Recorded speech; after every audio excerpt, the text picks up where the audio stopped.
this site, Cleave on America, has become pretty Muslim. If you notice, our subscribers are mostly Muslim. So it puts me in a funny spot because there's a natural inclination to keep your audience happy. And it's dangerous. As the site becomes more heavily Muslim, opinions start shifting a particular way. And it's natural. This is a much safer place to trash talk Jews than it is to trash talk Muslims. Although I've noticed the Muslims that I'm interacting with are very fair. As a matter of fact, the Christians, most of the people that I've interacted with on the site are very fair. We've gotten beyond a lot of the name calling, although some still happening, but most of us have gotten beyond name calling, and we're working on trying to get some real dialogue. But I've noticed that the few times that I've been walking that center line notably and had any criticisms that could potentially be considered a criticism against Muslims, some people have actually attacked me. Ironically, not a Muslim, but someone who was defending the Muslims, who wasn't a Muslim, said I was a fraud and a liar and anyway, but it's just a misunderstanding. I want to be fair. And if we become so close-minded to fairness, then we can never have any meaningful dialogues. And we can have this wonderful, locked-in, one-opinion group where everybody's shaking each other's hands saying, you're right, you're right, you're right, but we're not entering the real world of dialogue. That's what's important. That's what I'd like to try to do, is to honor meaningful dialogue. And, you know, just like, I remember when I was younger, I used to get in bar fights. I used to get drunk with my buddies. And if any of my buddies got in a problem with another guy, we would go out and we would fight as a group, or we'd back our buddies.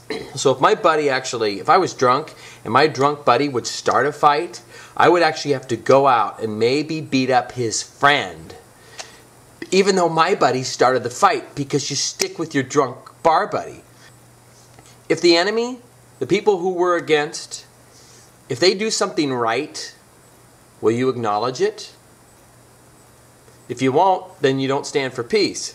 Someone told me Jews have nothing but hatred and dishonesty in their blood. It can't be true.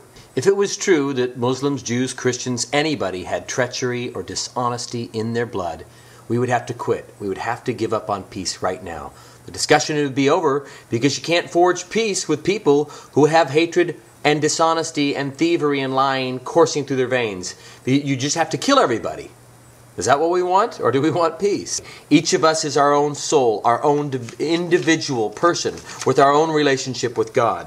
I'm going to link to this video, and I want you to watch this. This guy who has a different opinion posted a video, not angry. He didn't call me any names. One of the few guys on the opposing side, he didn't say, you moron, you're ignorant, you're a fool, you're an idiot. He just said, hey, this is what I think are what happened in the Gaza. And let me know what you think. Very fair. So I want you to link to this. Go see his video and tell me logically where he's right and where he's wrong. Because I think he represents the other side, and I think we can't be afraid to step into real dialogue. So I'd like to know what we think about this young man's appraisal from the other side of the fence. I thought he looked like he'd done a lot of study, and I'm curious. I want to learn. I'm here to learn. Please let me know what you think about what this young man has posted, and post on his site and our site too. I want to hear, because I want to get more and more educated. Not that at this point that the truth makes a big difference, but I am noticing there is a groundswell, and especially in America, our papers are getting more and more covered with the outrage over what's happening in Gaza. Oh, by the way, if you want the truth in any situation, you're more likely to get it asking an enemy than asking a friend. Honey, how do you think I look in this dress? Do you think I look fat? Oh no, Grandma. Grandma, you look great in that dress. Now she asks her enemy, do you think I look fat? You look like a pig. They'll tell you. They'll tell you either the truth or what you need to find the truth. And they won't do it to help you. They always say to every story, there's three sides. Yours, mine, and the truth. So, are we standing on our side, or are we standing in the truth? I don't know.